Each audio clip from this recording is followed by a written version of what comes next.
Assalamualaikum warahmatullahi wabarakatuh. Waalaikumsalam warahmatullahi wabarakatuh. Kami dari kelompok 2 ingin mempresentasikan tugas mata kuliah jaringan komputer 1.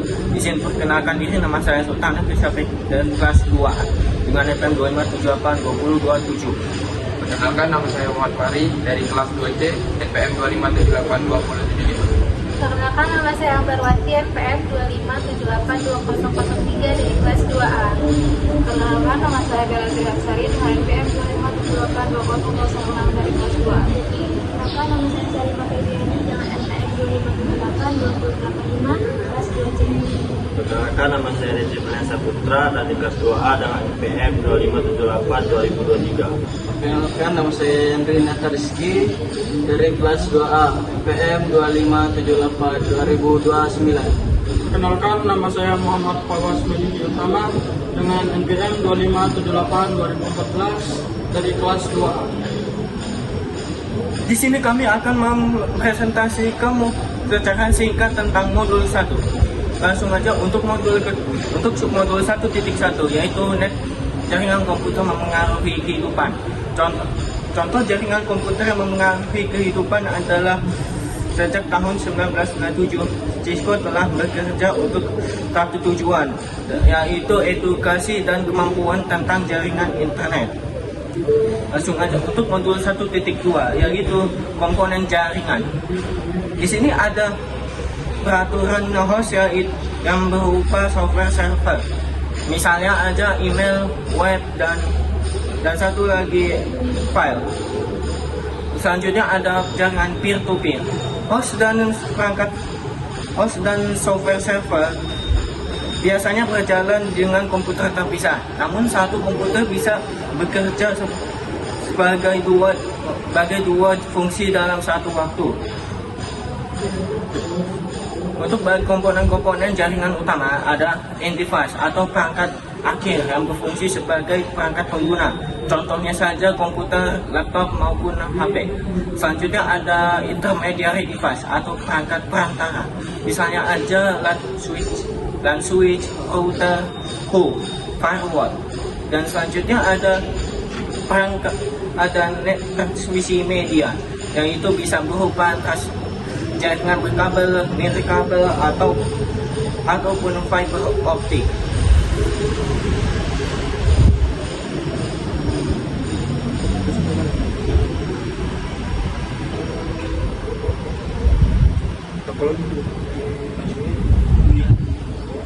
Di sini saya akan menjelaskan tentang topologi diagram.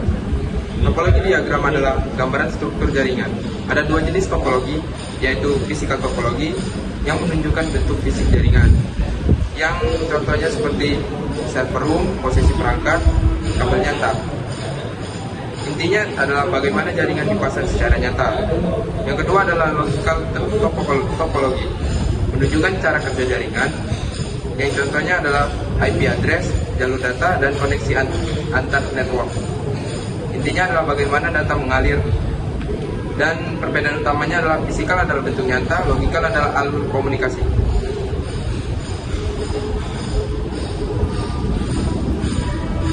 Saya membacakan tentang 1.4 yaitu network of many size, yaitu jaringan berbagai ukuran.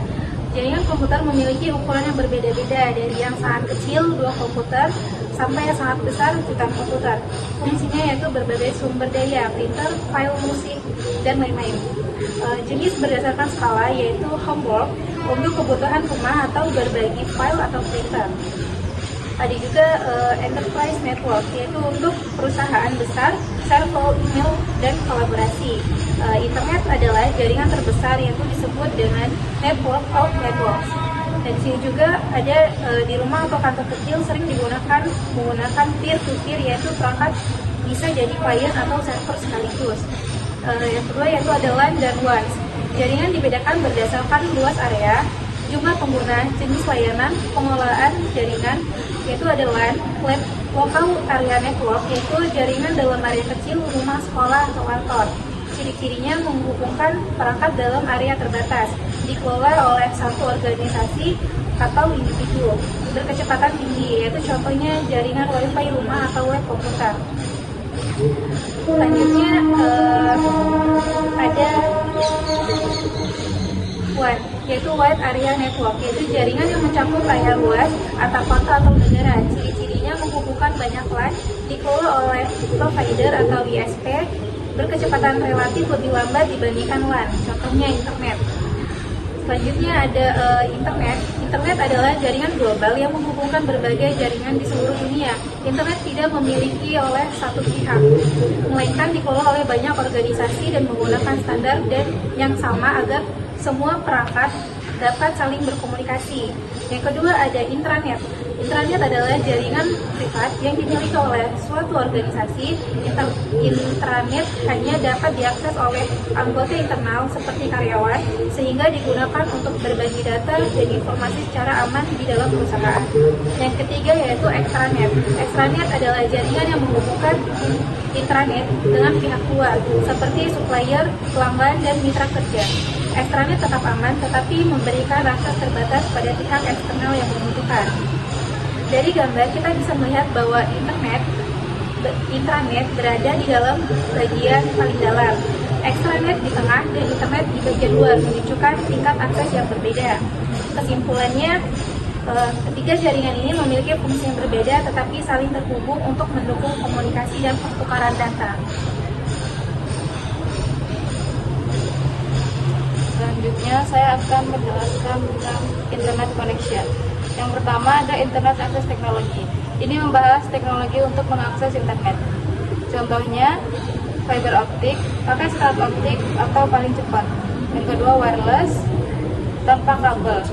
Intinya cara berbeda yang digunakan supaya perangkat bisa terhubung ke internet. Yang kedua Home and Small Office Internet Connection.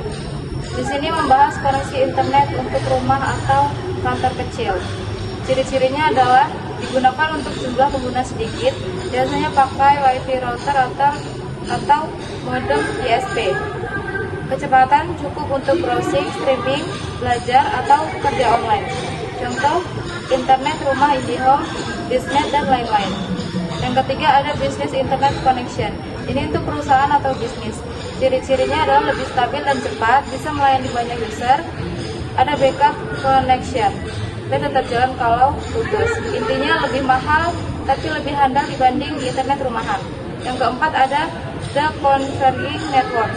Ini membahas konsep konvergensi jaringan. Artinya satu jaringan bisa digunakan untuk banyak layanan sekaligus. Contoh Zoom atau Google Meet adalah gabungan suara, video, dan data. Dulu terpisah, sekarang jadi satu jaringan. Dan yang terakhir ada packet tracer. Bagian ini biasanya praktik menggunakan software simulasi.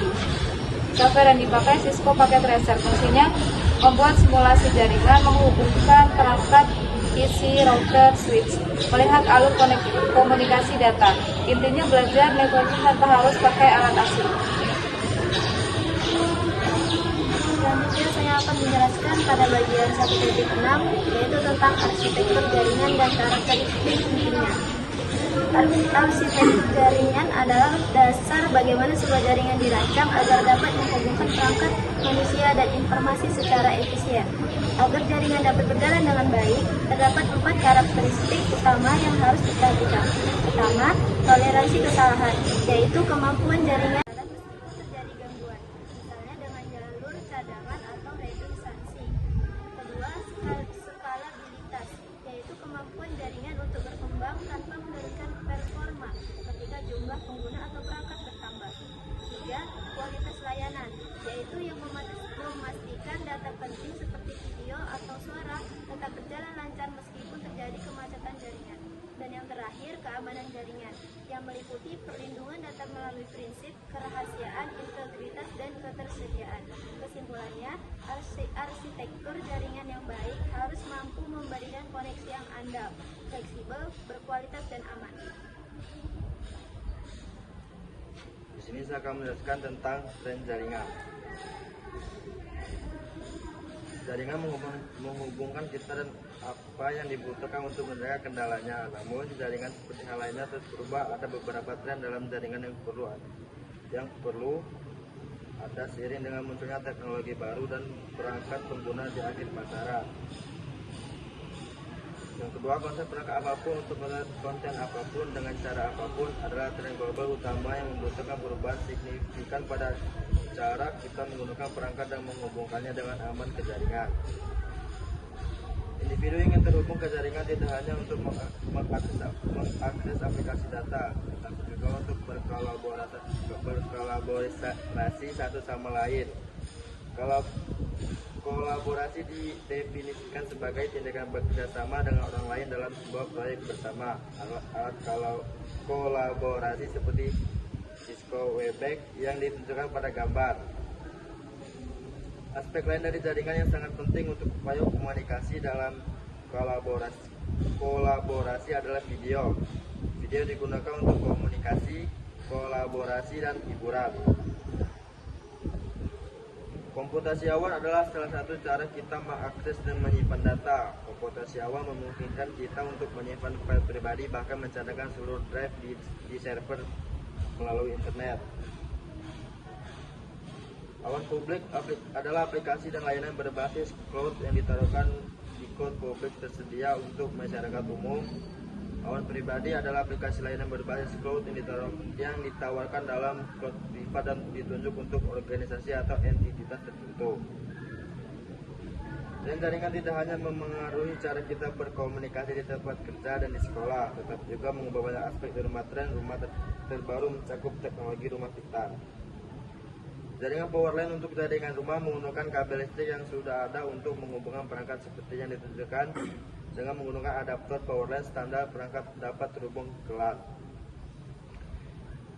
Penyedia layanan internet nirkabel atau WISP adalah ISP yang menghubungkan pelanggan ke titik akses untuk atau hotspot yang ditentukan menggunakan teknologi nirkabel serupa yang ditemukan di jaringan area lokasi nirkabel rumahan. Selanjutnya materi 1.8, keamanan jaringan. 1. Ancaman keamanan jaringan. Beberapa ancaman yang sering terjadi: merusak sistem dan mencuri data, mencuri informasi dalam jaringan, membuat server tidak bisa diakses, akses ilegal sistem, phishing, penipu untuk mendapatkan data penting. 2. Dampak serangan, kebocoran data penting, kerugian finalis, kerugian sistem, hilangnya kepercayaan pengguna. 3. Solusi keamanan jaringan, cara mengatasi dan mencegah: melindungi dari virus, mengamankan data, mengatasi akses, update sistem, menutup celah keamanan, backup data, menghindari kehilangan data. 4. Kesimpulannya, keamanan jaringan sering penting untuk menjaga data dan sistem tetap aman. Selanjutnya saya akan menjelaskan satu materi 1.9 yaitu IT profesional. 1. Pengerasan skill dari hardware ke software. Dunia jaringan tidak lagi hanya soal fisik, kabel, dan perangkat keras. Poin penting dari CCNA versi terbaru adalah integrasi antara infrastruktur dengan pemrograman. 2. Akses karir terjamin. Cisco tidak hanya memberikan materi pelajaran, tetapi juga jembatan kerja melalui talent bridge. Pesan utama menjadi mahasiswa NetOZ memberikan keuntungan akses langsung ke lowongan di lingkungan mitra distributor Cisco yang sering kali tidak tersedia di situs lowongan kerja umum. 3. Fleksibilitas jalur belajar. Dihapusnya persyarat bertingkat, tidak harus punya CCNA atau untuk ambil CCNP profesional, menunjukkan bahwa industri saat ini lebih menghargai keahlian nyata dibandingkan sekadar urutan gelar. Keempat, yaitu riset sebagai strategi sukses. Poin tentang praktikum menekankan bahwa menguasai teknis saja tidak cukup, mahasiswa harus memiliki kesadaran pasar. Pesan utamanya yaitu Anda harus produktif untuk mencocokkan apa yang dipelajari dengan apa yang sebenarnya diminta oleh perusahaan platform seperti LinkedIn atau Glassdoor. Simpulannya yaitu sertifikasi Cisco saat ini lebih modern, fokus otomatis, lebih mudah diakses, tanpa persyaratan ketat dan didukung penuh oleh ekosistem pencarian kerja yang eksklusif talent BJ. Demikian Mas presentasi singkat dari kami. Mohon maaf bila ada kesalahan dalam penjelasan materi. Cukup sekian dari kami akhiri. Wassalamualaikum warahmatullahi wabarakatuh.